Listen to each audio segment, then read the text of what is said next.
नमस्कार, स्वागत है आप सभी का। एमपी दिन भर आप देख रहे हैं और आपके साथ मैं हूं पुनीत। खबरों की करेंगे शुरुआत और सबसे पहले बड़ी खबर की बात खरगोन के गुगावा से खबर आई है, जहां पर ग्राम पंचायत की महिला सरपंच और उप सरपंच के आपसी विवाद का वीडियो वायरल हो रहा है। इस वीडियो में महिला सरपंच उप सरपंच को कॉलर पकड़कर थाने ले जाते हुए नजर आ रही है। दरअसल दोनों के बीच लंबे वक्त से जमीन के अतिक्रमण को लेकर विवाद था। इस वीडियो के वायरल होने के बाद पुलिस ने दोनों की शिकायत के आधार पर मामला दर्ज किया है। एक और जहां सरपंच ने उप सरपंच पर अपशब्द बोलने के आरोप लगाए, वहीं उप सरपंच ने जमीन कब्जा करने की शिकायत दर्ज कराई है। पुलिस मामले की जांच में जुटी हुई है।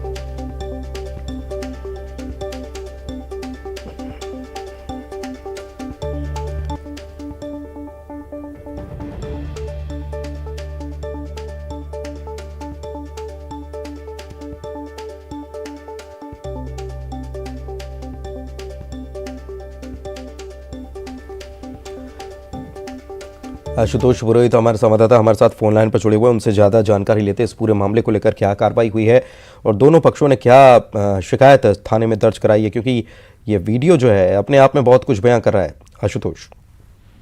पुलिस में बताना चाहूंगी, खरगोन जिले के गोगांव ग्राम पंचायत है। वहाँ पे सरपंच महिला सरपंच रेशमा शेर सिंह राणा और अमर सिंह कदम, ये उप सरपंच है। इनके बीच में विवाद चल रहा था लंबे समय से। इसमें ये बताया जा रहा है कि ये उप सरपंच ने जो है शिकायत करी थी कि अवैध रूप से सरपंच या उनके परिजनों ने कब्जा कर रखा है जमीन को लेके, तो बार बार शिकायत वगैरह अधिकारियों को करते थे। तो उससे आक्रोशित होकर आज इनके बीच में विवाद हुआ। विवाद के बाद ऐसा बताया जा रहा है कि सरपंच ने जो है इनके साथ कुछ हाथापाई भी करी है। और उसके बाद आप जो एक ये वीडियो जो वायरल हो रहा है, जो फोटो वायरल हो रहा है, उसमें वो महिला सरपंच है, वो उसको उप सरपंच को कॉलर पकड़ के ले जा रही है, थाने लेके गई है। थाने पहुंची है, थाने में उन्होंने उसकी शिकायत कराई कि अपशब्द का प्रयोग करता है और कुछ गंभीर शिकायतें भी कराई। उसके बाद पुलिस ने उप सरपंच और सरपंच दोनों की शिकायतों पर ले ली और एक दूसरे के खिलाफ प्रकरण दर्ज कर दिया। पुलिस का कहना है कि अभी पूरे मामले में विवेचना कर रहे, लेकिन जो वीडियो वायरल हो रहा है उसके बाद ये पूरा मामला जो है बिल्कुल तूल पकड़ता जा रहा है और ये दिन में दोपहर की घटना बताई जा रही है। पुनीत, बहुत शुक्रिया आपका इस जानकारी के लिए। आशुतोष। राहुल गांधी को धमकी देने वाला आरोपी इंदौर पहुंचा है। ये धमकी देने वाला आरोपी और पत्र के जरिए दरअसल राहुल गांधी को इसने धमकी दी थी। इसका नाम नरेंद्र सिंह है, जो नागदा से उज्जैन पुलिस ने जिसे गिरफ्तार किया है। इंदौर पुलिस आरोपी को लेकर पहुंची है। जूनी इंदौर थाना पुलिस अब आरोपी से पूछताछ करेगी। उत्तर प्रदेश के रायबरेली का ये रहने वाला है और गिरफ्तार आरोपी जो है उसने सारी बात कमिश्नर को बताने के लिए कहा है। पत्र लिखने की बात पर कहा है कि मेरी मनोदशा अभी ठीक नहीं है, मैंने खाना नहीं खाया है, जो भी बताऊंगा कमिश्नर साहब को ही बताऊंगा। वाला आरोपी है ये, इसका नाम जो है दयाल सिंह और प्यारा सिंह है, पिता नरेंद्र सिंह और 69 ईयर्स इसकी एज है। यूपी के रहने वाले हैं। छोटा ग्रोसियारा मलिक राव, रायबरेली जिला उत्तर प्रदेश का रहने वाला है।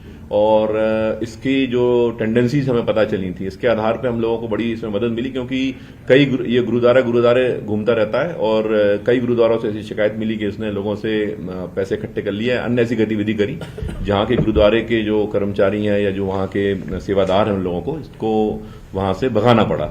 और इसी तारतम्य में इसके जो है मूवमेंट्स मिले थे, जो मूवमेंट जो है इस घटना के संबंध में सारे चीजों को वेरीफाइड कर रहे थे, ट्रैक कर रहे थे। इसी आधार पे हमने इसको संदेही के रूप में नामजद हुआ था और इसको जो है गिरफ्तार करने में सफलता मिल गई है और घटना का खुलासा भी हो चुका है। बहुत सारे एविडेंस अभी जब गिरफ्तारी के बाद जो एविडेंस मिले हैं उनसे पुख्ता पुष्टि हो गई है कि घटना के पीछे यही आरोपी है। चलिए बढ़ते आगे। मध्य प्रदेश में शुरू हुई राहुल गांधी की भारत जोड़ो यात्रा में अब हिंदुत्व का रंग भी खुलकर दिखाई देगा। राहुल गांधी अपनी बहन प्रियंका गांधी के साथ शुक्रवार को नर्मदा नदी की पूजा करेंगे, ओंकारेश्वर में दर्शन करेंगे। राहुल गांधी ओंकारेश्वर में दर्शन के साथ विशेष साधना भी करते नजर आएंगे। कांग्रेस पार्टी राहुल गांधी के हिंदूवादी चेहरे को भी भुनाने की कोशिश में है। बीजेपी ने इस पर निशाना साधा तो कांग्रेस ने बचाव करते हुए कहा कि राहुल गांधी की यात्रा को कांग्रेस के सॉफ्ट हिंदुत्व के एजेंडे से जोड़कर देखना बिल्कुल ठीक नहीं है।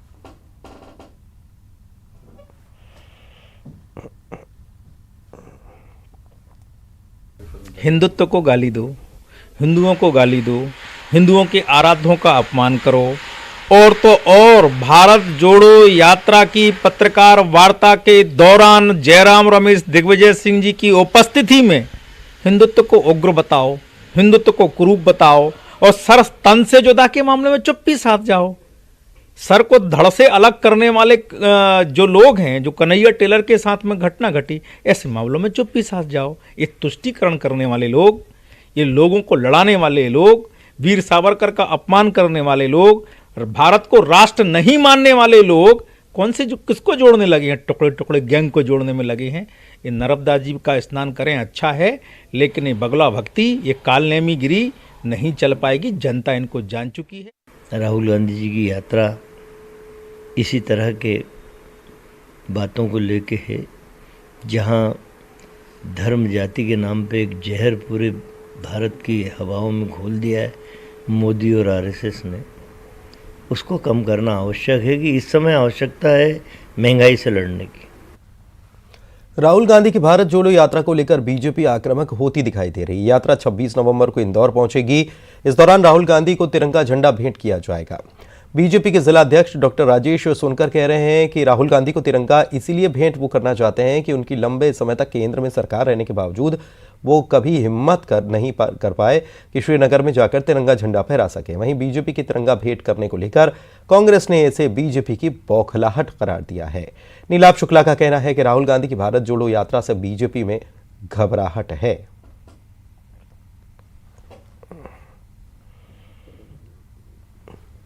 इधर राहुल गांधी की भारत जोड़ो यात्रा के मध्य प्रदेश पहुंचने के साथ ही प्रियंका गांधी भी यात्रा से जुड़ चुकी हैं और जाहिर है राहुल के साथ प्रियंका भी अब राजनीति का केंद्र बन चुकी हैं। बीजेपी लगातार प्रियंका पर भी निशाना साध रही है। देखिए रिपोर्ट।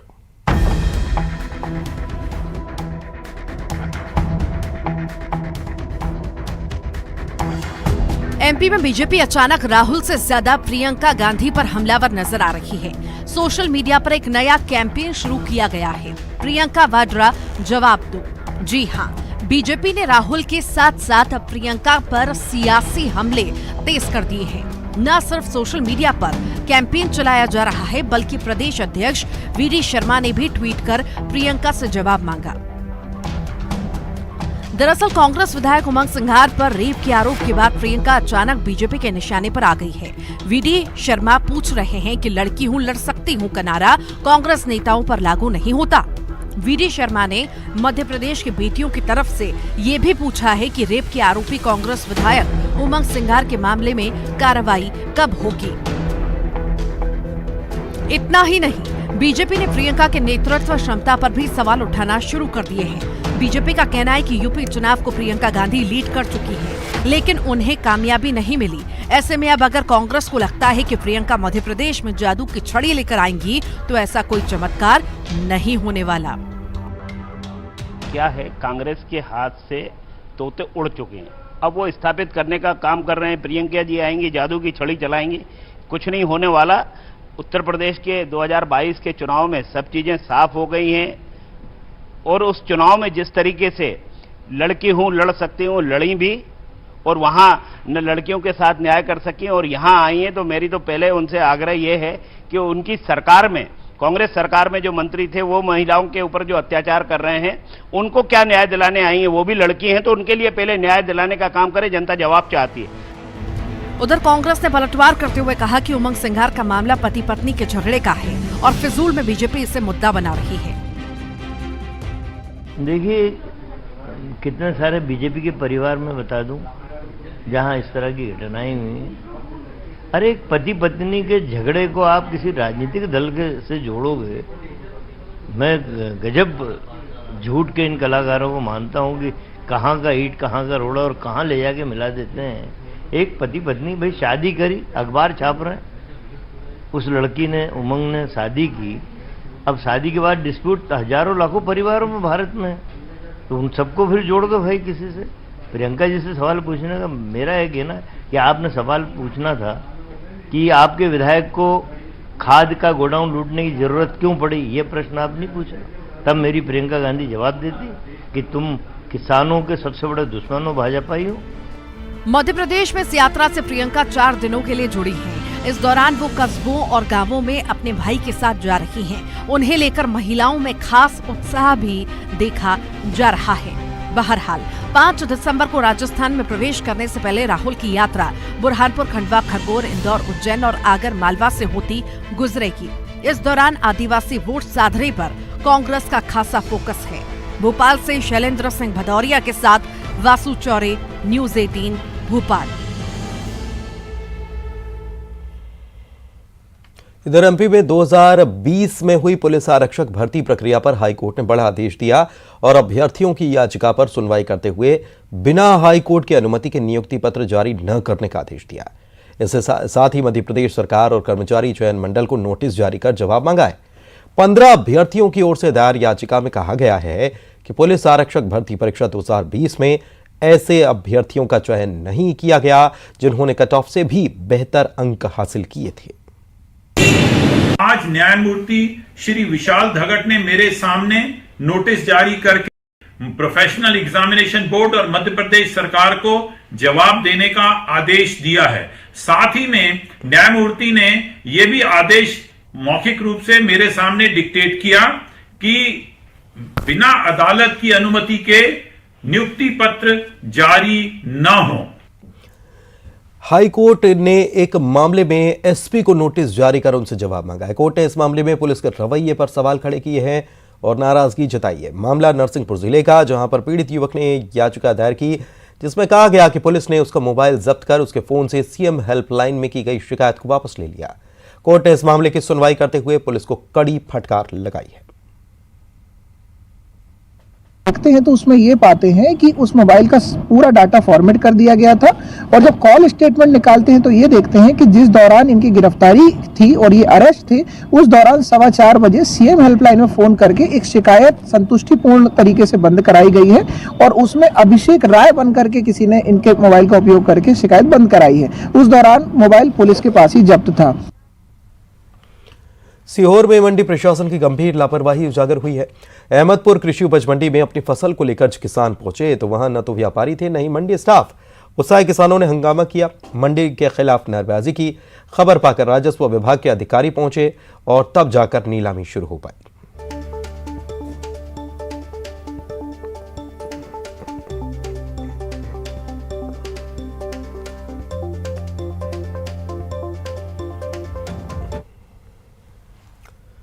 इधर शाजापुर में किसानों ने खाद वितरण व्यवस्था से नाराज होकर हंगामा फिर से किया है।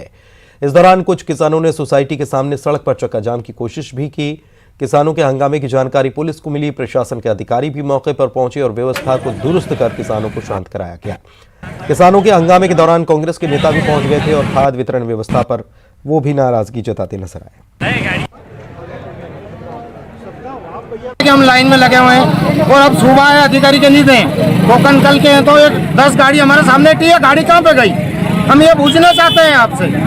आप यूरिया मांगते हो क्या कहते हैं? यूरिया मांग रहे हैं, क्या कहते हैं आपसे अधिकारी? और अधिकारी बोलेगा आज नहीं मिलेगा, 2 दिन बाद आना। तो क्यों ये यूरिया आ रहा है, ये कहाँ पे जा रहे हैं फिर? यहाँ पर यूरिया खाद के लिए यहाँ पर अन्य तहसीलों से भी, जैसे देवास जिले के भी काफ़ी किसान हैं और दराना तहसील के और उज्जैन जिले के भी आसपास के काफ़ी किसान लोग यहाँ से यूरिया खरीद रहे हैं और इस वजह से भी यहाँ पर ज़्यादा क्राउड। शाजापुर में एक बार फिर यूरिया खाद को लेकर किसानों में नाराजगी है और इसी को लेकर आज आगरा बॉम्बे नेशनल हाईवे जो सड़क है इसके ऊपर किसान बैठे हुए हैं। किसानों का आरोप है कि उन्हें यूरिया खाद नहीं मिल रही, जबकि प्रशासन का दावा है कि लगातार खाद पर्याप्त मात्रा में उपलब्ध है, सभी किसानों को दिया जा रहा है। हाल ही में जिला प्रशासन ने स्मार्ट फर्टिलाइजर डिस्ट्रीब्यूशन ऐप भी लॉन्च किया है। प्रशासन की कोशिश है कि किसानों को सहूलियत के साथ खाद मिले। छोटी मोटी खामियों के चलते किसानों में नाराजगी बनी हुई है, जिसके कारण एक बार फिर किसान सड़क पर है और जिसके चलते न सिर्फ यातायात प्रभावित हुआ है बल्कि पुलिस मौके पर है। प्रशासनिक अधिकारी किसानों को शांत कर जाम को खुलवाने का प्रयास कर रहे हैं। सुनील हंचुरिया, न्यूज़ 18 मध्य प्रदेश। चलिए बढ़ते हैं आगे। सतना जिले में पावर ग्रिड से मुआवजे की मांग को लेकर किसान एक बार फिर से आंदोलित हैं और टावर को अपना आशियाना बना लिया है। बीते 10 दिनों से आधा दर्जन किसान टावर पर आशियाना बना कर रहे हैं और अपनी जमीन के मुआवजे की मांग कर रहे हैं जिस पर टावर लगाए। लंबे समय से चल रही समस्या का निदान आज तक नहीं हो पाया। हालांकि सांसद ने किसानों के गुस्से को भांपते हुए जिला कलेक्ट्रेट कार्यालय में किसानों के साथ बैठक की। इसमें जिला प्रशासन, सांसद, पावर ग्रिड और प्रभावित किसान शामिल हुए। सांसद ने जल्द मामले की जांच कराकर किसानों का भुगतान करने के निर्देश दिए, लेकिन किसानों का आंदोलन खत्म नहीं हो पाया। एक मांग ये थी कि 30 जून 2015 को 12 लाख प्रति टावर तथा 3000 रुपये प्रति मीटर की गाइडलाइन कलेक्टर सतना द्वारा निर्धारित की गई थी, जिसमें सांसद जी के अनुज भी उपस्थित थे।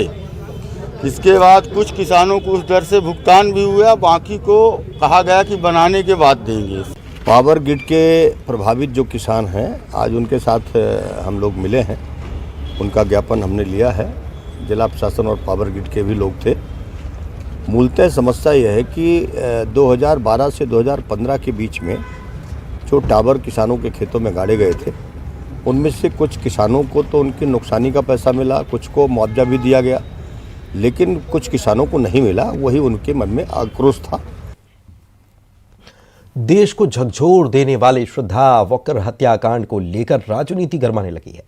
अब ताजा बयान प्रज्ञा ठाकुर ने दिया, कहा कि अब लव जिहाद हो चुका है। देखिए रिपोर्ट।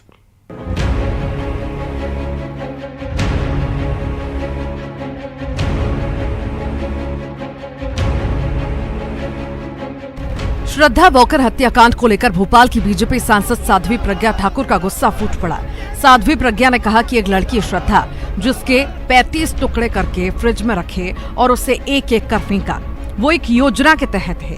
साध्वी ने कहा कि हिंदू कभी ऐसा नहीं करता। इतनी विभत्स हत्या, इतनी नृशंसता, इतनी क्रूरता सिर्फ लव जिहाद वाले ही कर सकते हैं। उन्होंने ये भी कहा कि लव जिहाद का हमारे समाज में जहर फैल रहा है, वो देश के लिए एक कलंक है। इसको मिटाना और जागरूक करना हम सबकी जिम्मेदारी है। कांग्रेस के द्वारा जब भी देखो तब महिलाओं का अपमान किया जाता है।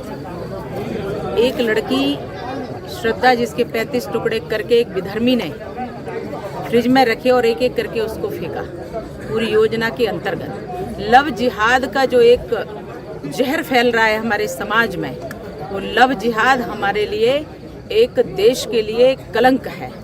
इसको मिटाना हम सबकी जिम्मेदारी है और इसमें जागरूकता लाना हम सबकी जिम्मेदारी है, क्योंकि हिंदू कभी भी इस प्रकार के कार्य नहीं करता है। इतनी बीभत्स हत्या, इतनी क्रूरता, इतनी नृशंसता, ये तो कोई और नहीं कर सकता। ये तो सिर्फ लव जिहाद के जो अनुगामी हैं वही कर सकते हैं। प्रज्ञा ठाकुर ने कहा कि हमें लड़कियों के अंदर ये चीज जगानी पड़ेगी कि आप हिंदू हो तो हिंदुओं में ही शादी करो।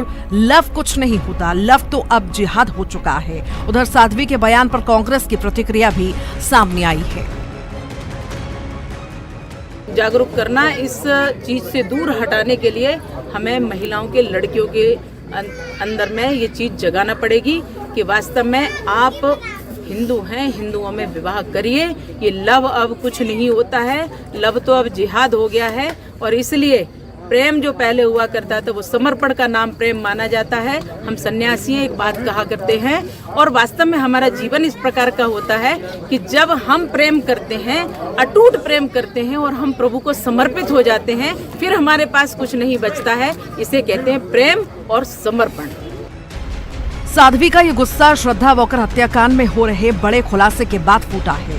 दरअसल श्रद्धा के 35 टुकड़े करने वाले आफ्ताब के कई और लड़कियों से रिलेशन की जानकारी भी सामने आने लगी है, जिसके बाद कई और सवाल उठ रहे हैं। साध्वी प्रज्ञा ठाकुर ने इसी के बाद कहा है कि हिंदू लड़कियों को जागरूक करना होगा कि वो हिंदू लड़कों से शादी करें, क्योंकि हमारी संस्कृति प्रेम और समर्पण के अटूट बंधन की सीख देती है। लेकिन आजकल लव एक जिहाद हो गया है। Bureau report, news 18 Bhopal. Morena से खबर, एक सटोरिये को पकड़ने गई बागचीनी थाना पुलिस पर हमला किया गया। पुलिस पर इस हमले को लेकर प्रशासन ने सटोरिये सुखलाल कुशवाहा के मकान पर बुलडोजर चलाया। कार्रवाई के विरोध में कुशवाहा समाज सड़क पर उतर आया, जोरदार प्रदर्शन किया, कलेक्ट्रेट का घेराव किया, NH3 पर जाम लगाया, कलेक्टर से मिलकर ज्ञापन दिया और पुलिस अधिकारियों पर कार्रवाई करने के लिए 3 दिन की चेतावनी दी। कार्रवाई न होने पर उग्र आंदोलन करने की बात तक कह दी गई।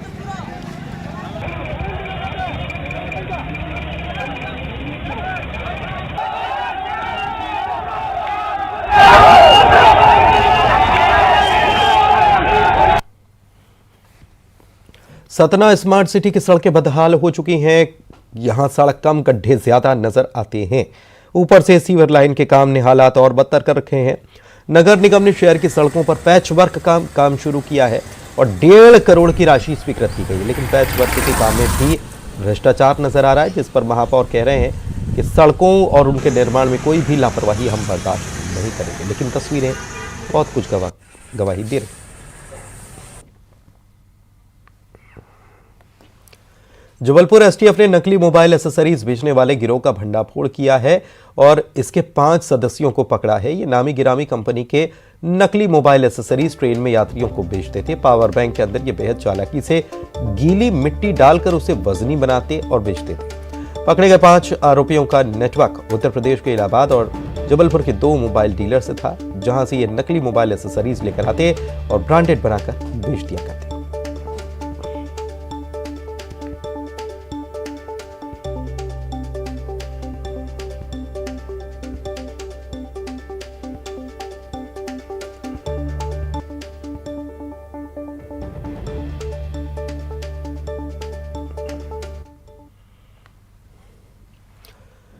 इंदौर से खबर, बदमाशों ने एक बार फिर से एटीएम को निशाना बनाया। सीसीटीवी फुटेज में ये बदमाश नजर आ रहे हैं।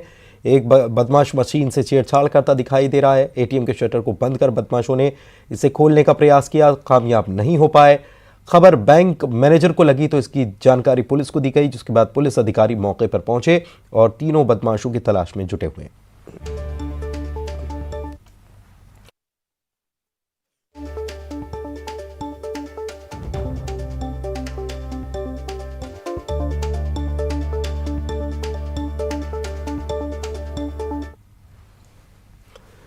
शादियों का सीजन शुरू हो चुका है। बुरहानपुर में अब आपको दुल्हनों की बारातें देखने को मिलेंगी। जी हां, सही सुना आपने, दुल्हों की नहीं, दुल्हनों की बारातें। आप अपने टीवी स्क्रीन पर जो तस्वीर देख रहे हैं वो दुल्हन की बारात है। घोड़ी पर सवार होकर अपने होने वाले जीवन साथी को विवाह के लिए आमंत्रण देने जा रही है। ये परंपरा है गुजराती समाज की जो निभाई जाती है, जिसमें दूल्हे की बजाय दुल्हन को घोड़ी पर सवार करके, बारात नहीं कहा जाता, दरअसल इसे बाना कहा जाता है और ये निकाला जाता है। बारात तो निकलती है, लेकिन उसके पहले दुल्हन भी इसी तरीके से सज धज कर निकलती है और शादी का निमंत्रण देते नजर आती है। अब जब शादियों की बात हो ही रही है तो भोपाल में अनोखी शादी की भी बात कर लेते हैं, जहां पर सार्थक और अमेरिका की निकोल ने एक साथ जिंदगी के 7 फेरों का संकल्प लिया, जिंदगी बिताने का फैसला किया। निकोल भारतीय रीति रिवाजों के साथ शादी करना चाहती थी, इसलिए सार्थक निकोल और उसके परिवार के साथ घर पहुंचे और फिर धूमधाम से शादी की। निकोल के पूरे परिवार ने भारतीय रीति रिवाजों से हो रही शादी को भी काफी एंजॉय किया।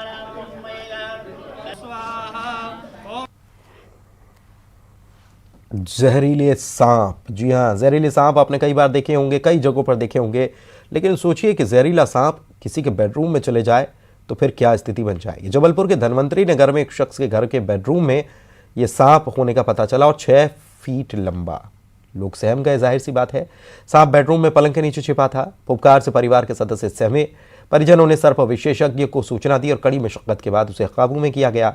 तब जाकर परिवार ने राहत की सांस ली।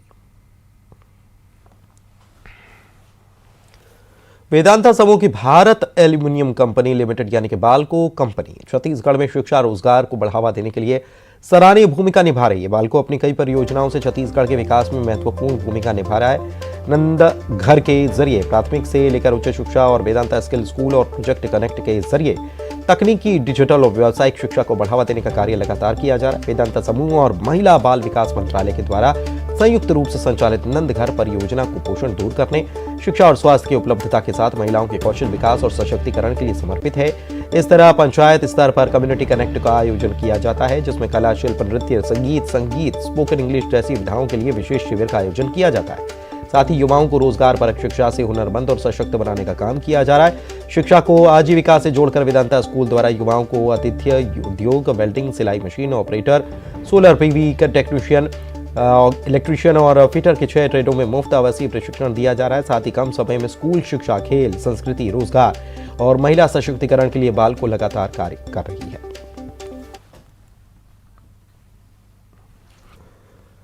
और इसी के साथ इस बुलेटिन में इतना ही। नमस्कार।